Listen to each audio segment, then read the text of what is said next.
Shalom dan puji Tuhan atas kebaikan Tuhan kepada setiap kita saudara, sehingga pada hari ini kita boleh bersama-sama lagi di dalam pembelajaran sekolah Sabat kita pada minggu ini. Untuk memulai pembelajaran kita saudara, mari kita tunduk kepala dan kita berdoa. Bapa Syurgawi, terima kasih karena kebaikan-Mu bersama dengan kami di dalam pembelajaran sekolah Sabat kami pada minggu ini. Dalam nama Yesus kami sudah berdoa. Amin. Juga saudara, saya ingin mengucapkan terima kasih kepada semua Anda yang setia bersama dengan saya di dalam pembelajaran sekolah Sabat kita, khususnya ringkasan pelajaran sekolah Sabat kita setiap minggu. Dan pada hari ini pelajaran ketiga, yaitu perjanjian kekal. Baiklah, kita langsung ke pertanyaan besar sekolah Sabat kita pada minggu ini, ialah bagaimana buku Ulangan menjelaskan perjanjian kekal Tuhan kepada bangsa Israel atau manusia. Di screen saudara juga ayat-ayat yang pastinya akan menolong kita mengerti perjanjian kekal ini. Ayat hafalan kita terdapat di dalam Kejadian 17 ayat 7 yang mengatakan, "Aku akan mengadakan perjanjian antara aku dan engkau serta keturunanmu turun-temurun menjadi perjanjian yang kekal, supaya aku menjadi Allahmu dan Allah keturunanmu." Dari ayat hafalan ini saudara sudah memulai introduction atau pendahuluan sekolah Sabat kita, bahwa ada perjanjian. Apa perjanjian itu? Mari kita lihat. Ketika dosa memasuki dunia kita, Tuhan berkomitmen untuk menyelamatkan umat manusia dengan rencana keselamatan yang telah Dia rancang sebelum pun dunia dijadikan. Perjanjian Tuhan meliputi semua manusia, tetapi Dia memilih bangsa tertentu, bangsa Israel, sebagai penjaganya. Kitab Ulangan menjelaskan syarat-syarat perjanjian itu pada saat tertentu. Ini dikenali sebagai kitab perjanjian. Itu makanya untuk kita mengerti lebih mendalam tentang pembelajaran sekolah Sabat kita minggu ini tentang perjanjian kekal, ianya akan terbagi kepada topik seperti yang ada di screen. Kita langsung saudara ke topik yang pertama, yaitu dasar perjanjian Injil. Pertanyaannya ialah, apa dasar utama perjanjian kekal yang diceritakan dalam buku Ulangan atau Alkitab? Kejadian 15 ayat 6. "Lalu percayalah Abraham kepada Tuhan, maka Tuhan memperhitungkan hal itu kepadanya sebagai kebenaran." Di sepanjang Alkitab, perjanjian dan Injil muncul bersamaan. Walaupun ide dari perjanjian sudah ada sebelum bangsa Israel, contohnya perjanjian dengan Nuh, dan walaupun janji dari perjanjian itu telah dibuat sebelum bangsa Israel itu ada, hal itu telah dinyatakan dengan jelas melalui interaksi Tuhan dengan umatnya, dimulai dari para bapa, yaitu para kepala keluarga. Dan bahkan sejak dari awal, kebenaran utama dari perjanjian adalah Injil. Apa itu? Yaitu keselamatan oleh iman sahaja. Perjanjian kekal dibangun di atas 3 pilar atau tiang. Yang pertama, dibangun atas kasih karunia, dibangun atas iman, dan dibangun atas ketaatan. Mari kita lihat secara ringkas. Dibangun di atas kasih karunia itu berarti sifat Tuhan yang menggerakkan Dia untuk menawarkan keselamatan kepada semua orang. Itu makanya anaknya yang tunggal, Yesus Kristus, mati di kayu salib untuk keselamatan umat manusia. Kemudian dasar yang kedua, iman, yaitu cara kita dapat menerima perjanjian kekal itu. Tuhan menerimanya. Itu makanya iman itu sangat penting untuk meyakini, percaya akan perjanjian kekal itu. Dan yang ketiga, dasar yang ketiga, yaitu ketaatan. Apa itu ketaatan? Respon kita terhadap syarat perjanjian. Artinya saudara, perjanjian kekal itu terbentuk di antara dua pihak, yaitu Tuhan dan manusia. Ringkasnya, keselamatan hanyalah oleh iman sahaja yang diberikan kepada kita oleh kasih karunia. Sebagai hasil dari keselamatan, kita hidup sesuai atau menurut dengan ketentuan perjanjian itu. Itulah pengalaman Abraham. Meskipun perjanjian itu ditetapkan kepada keturunannya, setiap orang, baik orang Yahudi maupun bukan Yahudi, boleh menerimanya karena bahwa mereka yang hidup dari iman, mereka itulah anak-anak Abraham. Topik yang kedua atau tajuk yang kedua yaitu bangsa perjanjian, yaitu Israel. Kepada siapa perjanjian kekal itu ditujukan? Apa syaratnya? Ulangan 9 ayat 5 mengatakan, bukan karena jasa-jasamu atau karena kebenaran hatimu engkau masuk menduduki negeri mereka, tetapi karena kefasikan bangsa-bangsa itulah Tuhan Allahmu menghalau mereka dari hadapanmu, dan supaya Tuhan menepati janji yang diikrarkannya dengan sumpah kepada nenek moyangmu, yakni Abraham, Ishak, dan Yakub. Jika perjanjian itu didasarkan pada kebajikan atau kebenaran hati semata-mata, mereka atau bangsa Israel tidak dapat memastikannya karena kurangnya iman mereka. Perjanjian didasarkan pada kasih karunia Allah. Tidak ada yang dapat dilakukan manusia untuk mendapatkannya, baik secara individu maupun bersekutu. Tuhan memilih Israel karena kasih karunia. Dengan demikian, memenuhi janji-janji yang telah Dia buat kepada siapa?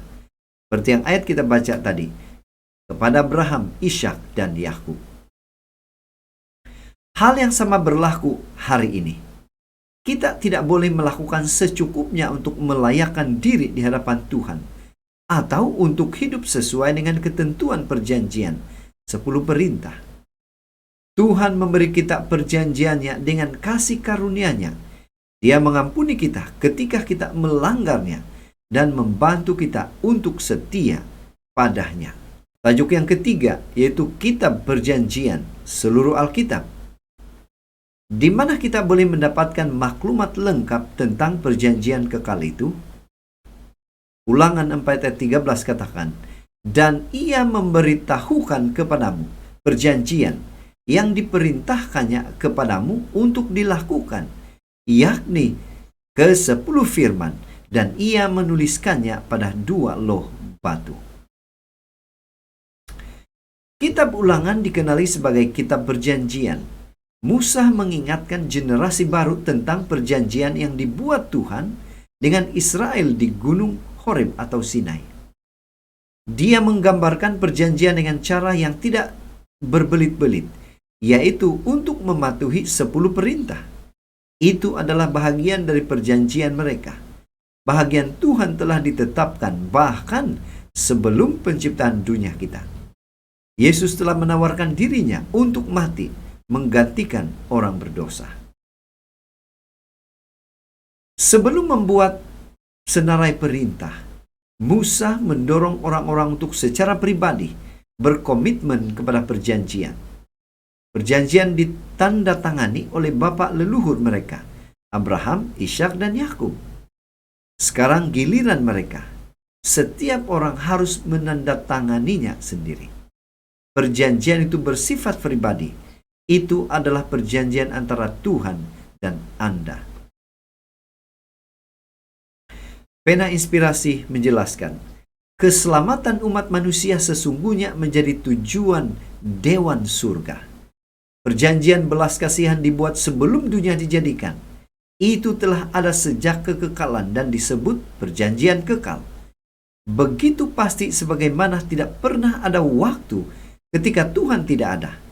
Sungguh pasti tidak pernah ada momen ketika itu tidak menggembirakan pikiran kekal untuk menyatakan kasih karunia-Nya kepada umat manusia. Seterusnya tajuk yang keempat yaitu komitmen terhadap perjanjian, umat yang istimewa. Apa komitmen bangsa Israel kepada perjanjian kekal itu? Apa hasil daripada penurutan kepada perjanjian itu? Bagaimana dengan kita pada hari ini? Ulangan 26 ayat 19 katakan, "Dan ia pun akan mengangkat engkau di atas segala bangsa yang telah dijadikannya, untuk menjadi terpuji, ternama dan terhormat. Maka engkau akan menjadi umat yang kudus bagi Tuhan Allahmu, seperti yang dijanjikannya." Janji Tuhan akan menempatkan Israel di atas bangsa-bangsa lain. Sebelum sampai di tanah perjanjian, Israel harus membuat komitmen yang kuat kepada Tuhan. Jika tidak, mereka pasti akan tertarik pada tradisi yang rusak dari bangsa-bangsa di Kanaan. Itu makanya mereka harus menjauhinya dan menjadi sempurna di hadapan Tuhan. Mereka dijadikan terang untuk menerangi bangsa-bangsa lain dan untuk memimpin mereka kepada kebenaran. Kita harus berkomitmen pada perjanjian Tuhan dengan cara yang sama. Kita adalah terang yang harus menuntun orang lain kepada kebenaran.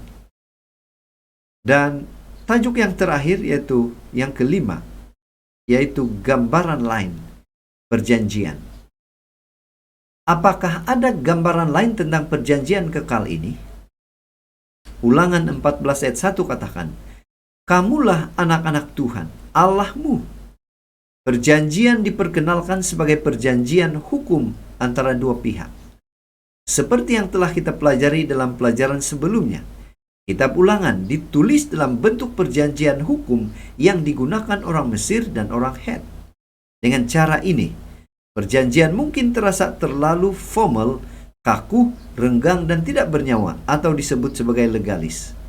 Oleh karena itu, Tuhan juga menggunakan gambaran yang mewakili hubungannya dengan kita. Kasih karunia dan kasih yang tidak selayaknya kita peroleh. Tuhan menjaga atau memelihara kita dan mengasihi kita seperti seorang ayah yang idealnya dan anaknya. Dia membebaskan kita dari peleburan besi. Kita adalah bahagiannya, tempat warisannya. Jadi saudara, inilah panggilan kepada setiap kita. Untuk menuruti, untuk setia, atau berkomitmen kepada perjanjian yang Tuhan sudah berikan itu. Pena Inspirasi juga menjelaskan kepada kita, kita sendiri berhutang segala sesuatu kepada rahmat Tuhan yang cuma-cuma. Karunia dalam perjanjian menabiskan pengangkatan kita. Karunia dalam juru selamat memungkinkan tebusan kita. Kelahiran kembali dan pengangkatan kita kepada waris bersama Kristus. Biarlah karunia ini dinyatakan kepada orang lain. Jadi saudara, dari pelajaran Sekolah Sahabat kita pada minggu ini, kita boleh menyimpulkan Tuhan atas kehidupan. Tuhan atas segalanya. Tuhan telah menetapkan perjanjiannya dengan Israel, kita, Anda semua.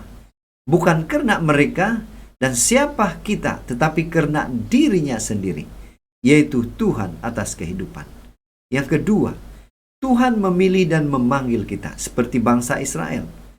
Oleh karena kesetiaan Tuhan pada para leluhur, Dia telah memilih Israel atau Anda atau kita untuk menjadi umat perjanjiannya. Dan yang terakhir, kita dipanggil untuk menjadi umat yang suci sebelum atau sementara kita menunggu kedatangan Tuhan kedua kali. Jadi saudara, sampai di sini ringkasan pelajaran Sekolah Sahabat kita pada minggu ini. Semoga ini bermanfaat, jadi berkat kepada setiap kita. Tuhan memberkati. Mari kita berdoa. Bapa Surgawi, sekali lagi kami bersyukur dan berterima kasih karena Tuhan menyertai kami di dalam pembelajaran Sekolah Sahabat kami pada minggu ini.